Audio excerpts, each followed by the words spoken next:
Welcome to the Clique podcast. I'm Dani Watson, a mindset and manifestation expert and founder of the Clique, a company that helps women overcome their fears and limiting beliefs to create a life and business that they love. Within this podcast, I will help you get clear on what you want, identify the blocks that are holding you back, transform your mindset and raise your vibration so that you can co-create magic with the universe. If you are looking to design a life that truly sets your soul on fire and manifest more success and abundance, then you are in the right place.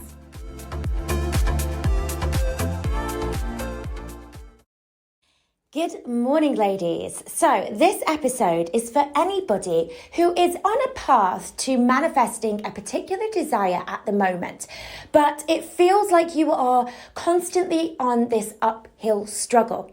And one of the questions you're asking yourself is this desire actually meant for me? Or is this something that I should just let go of? Am I trying to just force things to happen here and trying to force something that isn't necessarily meant for me? Or am I just, meant to be going through this process? Is the struggle of getting to where I want to be just a part of my process of growth and something that I'm meant to experience along the way? Now, the reason why I want to touch upon this subject is because if any of you tuned into last week's episode, I mentioned that the past couple of months, the past sort of summer that's just gone, has been a pretty challenging time for myself and my family because we've been spending a lot of time. We spent pretty much the whole summer out in Mallorca property hunting. It's always been a huge dream of mine to be able to own a finca. So a country property in, somewhere that is gloriously warm and sunny the majority of the time. Right back from the beginning of starting my business, I've always felt this calling to be, living in somewhere which is warm, which is sunny, having this really sort of rustic, beautiful finca, ideally on top of a hill somewhere, and, this to be sort of this dream house. And, this has always been something that's been on my vision board. And this year we were in a position financially, because of the success of my business, we've been in a position financially to actually make this happen.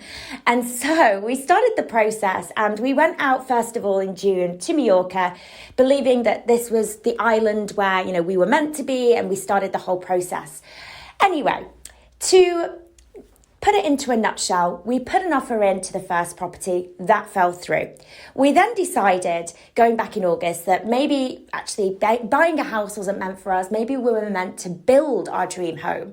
We put an offer in on a plot of land, it got accepted, and then it all fell through again. And so we were at this pretty sort of kind of pivotal point where we're like, are we trying to force this to happen? Are we meant to just keep going with this process? Is this just part of our journey? What is this trying to teach us? Or, maybe Mallorca isn't meant for us. Maybe, we're being told, the universe is giving us a sign that something different is and better is perhaps available to us. Maybe we should be looking elsewhere. Maybe the timing isn't right. So what I really want to touch upon then is how to understand when you are forcing things to happen and when you perhaps need to let go of something that isn't meant for you. Maybe the timing isn't right. Maybe actually what you're trying to attract into your life isn't actually right for you. Maybe there's something bigger and better out there for you. How do you know when you must continue on that path and kind of ride out that wave and experience perhaps the struggles and the setbacks, and you've got to kind of keep going because that is your path? Or how do you know when actually, you're just trying to force something? So that is really what I want to touch upon for this episode. Now, when it comes to manifesting desires, a philosophy that I've always had is that it's supposed to be easy. And it's in fact a mantra that I use time and time again. Like, success is easy, making money is easy, getting what I want is easy. And this is really, for me, it's been about changing this belief that in order to have what we want, we must have to struggle to get there. Okay, so when I kind of was reflecting on Mallorca, I thought, well, this hasn't been easy. It's been a struggle. It's constantly been a challenge. We've had setback after setback. This isn't easy. Therefore, it is not meant for me. But on the other hand, there's also this philosophy that I am also really, resonate with, that often it's in the times that are the most difficult that we have the biggest opportunities for growth. When I look back at my own journey, it's always been my failures, my setbacks, the times when I've had the most challenging things going on. It's when I've come out the other side of those things and I felt, wow, okay, I've really grown spiritually as a woman.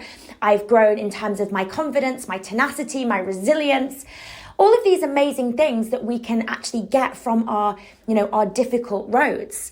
So just to say, oh, well, this is difficult, therefore it's not meant for you. This is too much of a struggle, therefore it's not meant for you. That doesn't always necessarily make sense. So how do we know then? How do we know when we're forcing something, or how do we know where that struggle is actually giving us some opportunity for growth?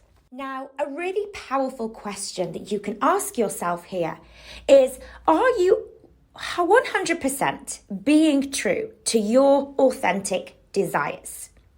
And if you let go of this desire, if you decided to give up on this desire, would that be coming from a place of fear or from a place of love? Because this is really the overall decision. Are we being drawn to our desires from a place of fear or from a place of love?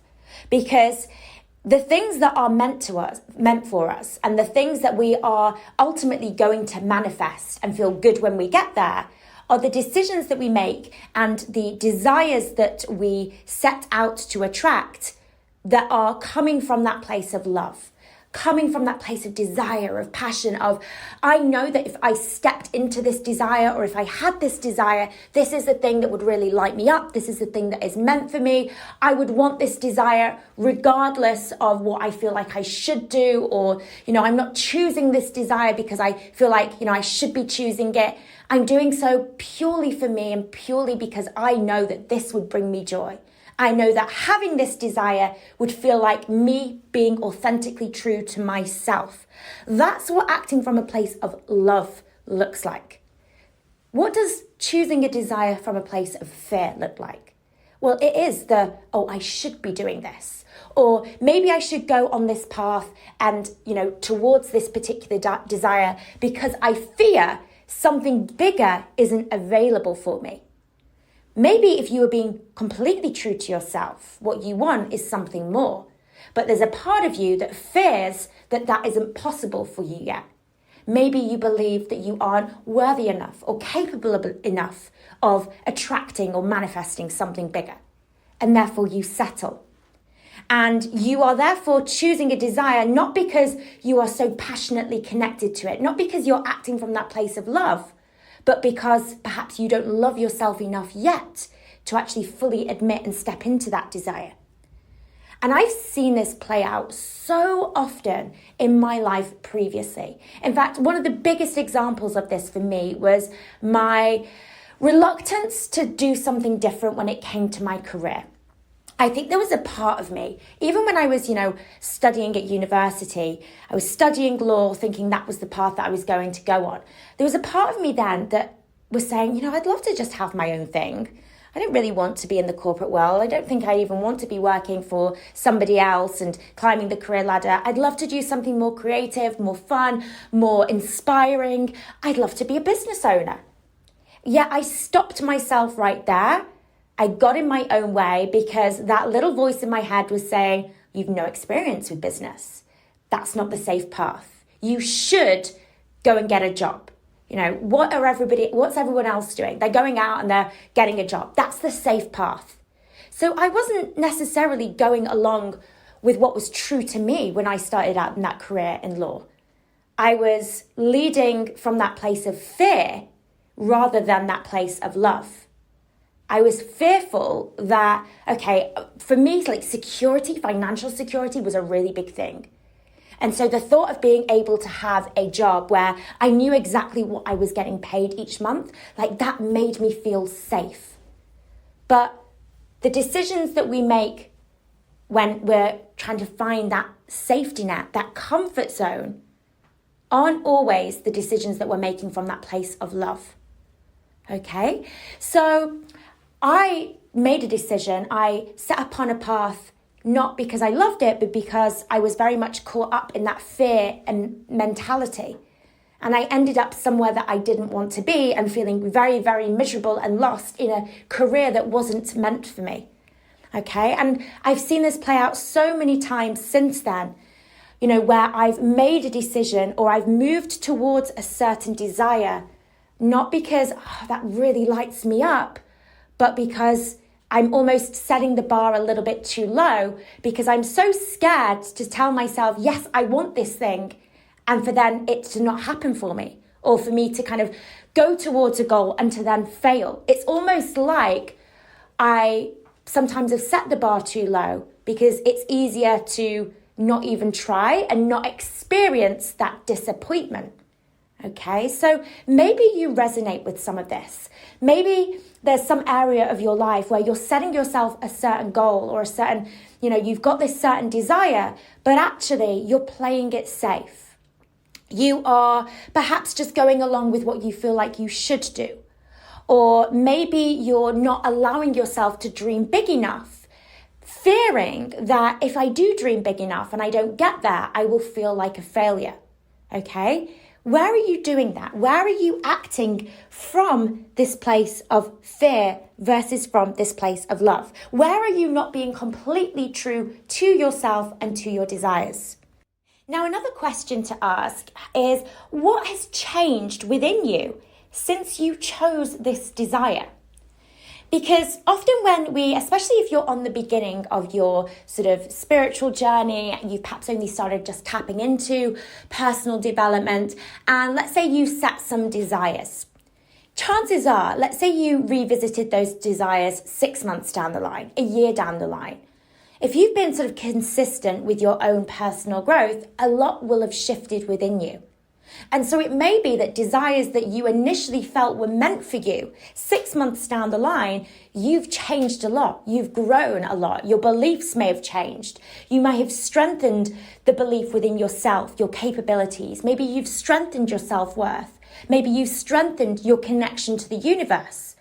And as a result of those things, your desires have changed as well. And so it may be that a desire that was once meant for you no longer is because of who you are now. And so this is why it's important to constantly be revisiting our desires and just checking in and saying, well, is this still aligned with the woman that I am now? Okay, or the woman that I am stepping into? Is this desire still meant for me? Is it still being authentically true to me? Or do I perhaps now need to go in a different path? Or perhaps do I need to set the bar a little bit higher? Now, just talking actually about setting the bar a little bit higher, our desires aren't supposed to feel safe. They're not supposed to feel like, oh, I could, it's so easy for me to get this, I could have it tomorrow. Of course, we want to come to this expectation that we can have those desires and we believe that it's possible for us. But often our greatest accomplishments in life or the greatest things that we will manifest will start at the point where those things may feel like they're out of our reach. Okay? And some of the most amazing things that I have been able to manifest into my life, when they started out, that seedling of a desire, the first kind of thought was, can I really have this? Is this possible for me? It almost felt like that desire was way out of my comfort zone. But as the saying goes, that is where the magic happens. So are you staying too much within your comfort zone when you are setting your desires? A good example of this was me hitting, in fact, financial milestones within my business are always a really good example of me really stepping out of my comfort zone. Because I think from very much from the beginning of my journey, I've always been very much somebody who's thought big in terms of what I would like to make financially, okay? And I think a big part of this is because of the money mindset work that I've done and just how powerful that's been for me and, my experience. But really kind of connecting with those bigger income goals. So whether it was me as the brand new coach, setting myself the goal of, my first 10K month in my business, whether it was me, then setting myself the goal of my first 100K month, so £100,000 in 1 month in my business. Or more recently, the goal that I set myself to turn over £1 million in the space of 6 months. Now, these are pretty, incredible income milestones, okay? But one thing I will say is when I first set myself that income milestone, it almost felt like, can I do this? It felt way out of my comfort zone. Okay. And that is the thing with desires. You want them to be that little bit further outside of your comfort zone. Because what you then do is you then work on the mindset and you go through this experience of growth and transformation to help you to level up, to step into that goal. Okay. If you constantly set goals and desires based upon the level that you are at now, you're never going to grow. Your goals and your desires are meant to push you. They're meant to help you step up. They're meant to help you to level up. Now, the question that we're asking in this episode is, how do you know when to keep going towards this desire and when to let go? Often when we think, this is a struggle, it's too much like hard work, we assume that, we've perhaps set the bar too high. But stop to think, maybe you've not set the bar high enough. Are you actually setting yourself a desire and a goal to manifest that is enough outside of your comfort zone to make it a little bit of a challenge, to make it something that you can level up into? Or are you just playing it safe? So a good example of this was when it came to back when I was very much at the beginning of my journey, and it was really what I was charging as a coach. And I was very, very much playing it safe, almost to the point where I kind of thought of my prices and I thought, the back of my mind, I knew I wasn't charging what I should be charging. So I was charging £500 for my 3-month coaching program. But, this was a program that I was putting my all into. And, I was fully invested in my client. I was giving them a lot of my time and my energy. And it was just £500, okay? I knew at the time what I was charging perhaps wasn't enough. If I was being true to my heart and my desires, I knew I should have been charging a lot more. But I wasn't. I was very much playing it safe. And this again comes back to this acting from this place of fear. I was playing it safe. I wasn't, raising the bar. I wasn't stepping outside of my comfort zone. For me to, be on the phone call with somebody and to say, okay, this is how much my coaching is, and to say £500, it felt safe for me. It felt comfortable. It wasn't, outside of my comfort zone. What was really, really interesting was that I struggled. Oh my goodness, I struggled. I struggled to get anybody to say yes to me at that price point. And I just remember going through this phase of no after no after no, of people telling me that, I can't afford this, it's too expensive, it's not the right time for me, I need to think about it, but just then never coming back.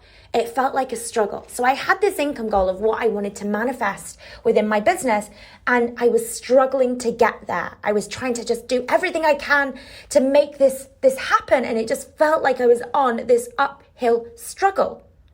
And looking back, a big reason why it was such an uphill struggle was because I was setting the bar too low. I wasn't thinking big enough.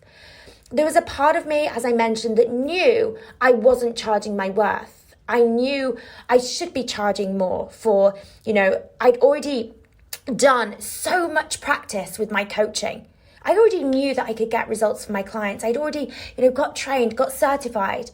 I should have been charging a lot more than what I was, but I was playing it safe. I was fearful of rejection. I was making a decision not from a place of love, but from a place of fear. And when I raised my prices, everything changed. And raising my prices was outside of my comfort zone. I remember the first call that I did when I had raised my prices significantly. So I'd gone from £500 to £2,000. That is a pretty big jump, okay? And that was very much out of my comfort zone. But as I mentioned, that's often where the magic happened.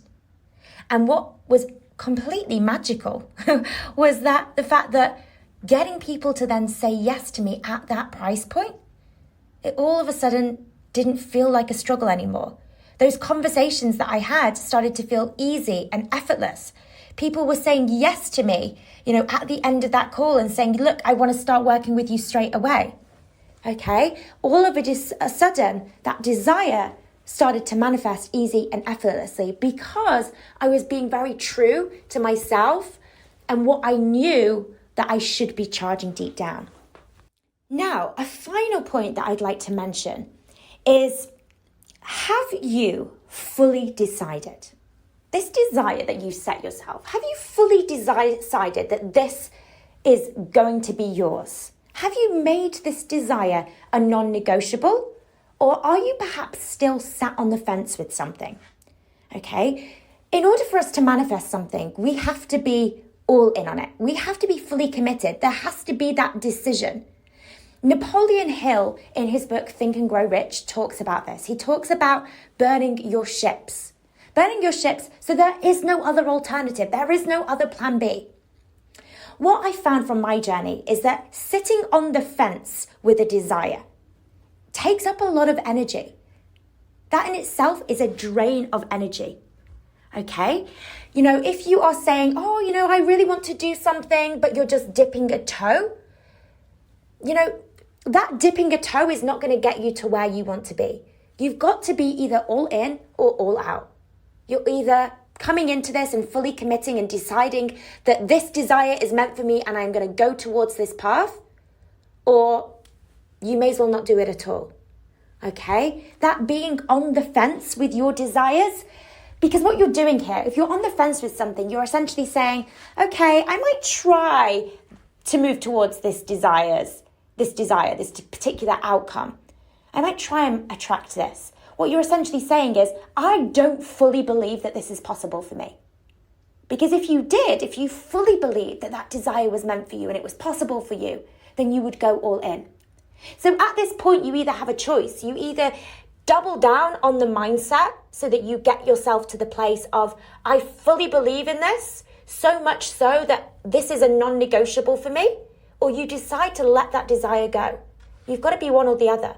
Because as I mentioned, on the fence drains a lot of your energy and it's not going to get you to where you want to be. Now, fully committing to your desire also incorporates fully committing to the mindset work that will get you to that desire. For you to commit to the desire and to decide, okay, this desire is something that I want and I'm fully committing to having this. I'm making this desire a non-negotiable. You can commit to that, yet still understand that there is work to do when it comes to perhaps your beliefs or to your energy.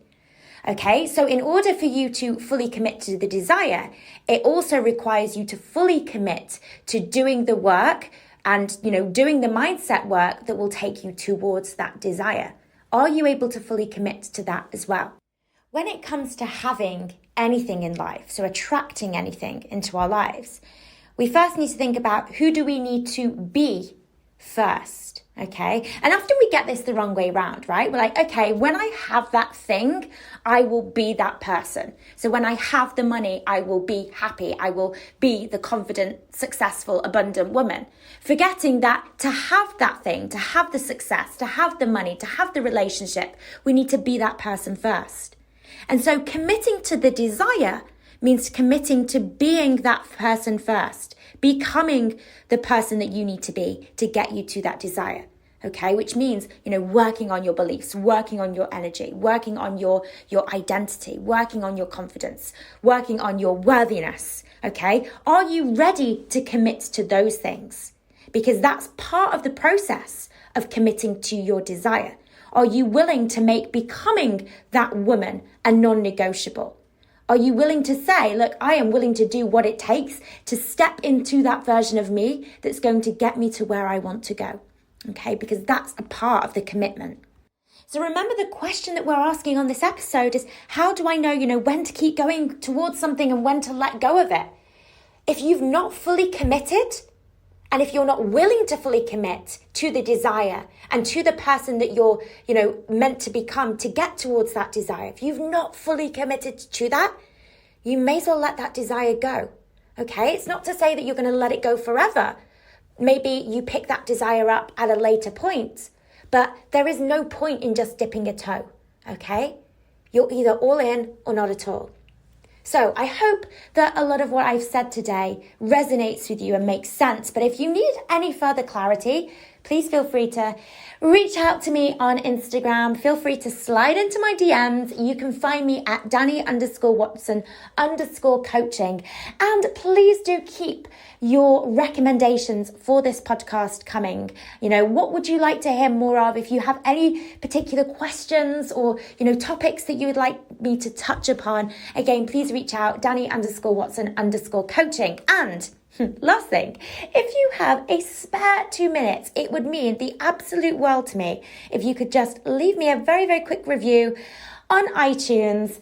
It would, as I said, it would really mean a lot. And it also helps other people who need it to find this podcast too. So it takes 2 minutes of your time just to leave a very, very quick review. And I would be eternally grateful for that. All right, ladies. Well, as always, thank you so much for tuning in, and I will catch you on the next episode. If you're wanting to build your own successful online coaching business, make sure to check out Freedom, Abundance and Impact, our free 10-day business and mindset course for coaches and aspiring coaches. To access, simply head to wearetheclique.com and click free course in the menu.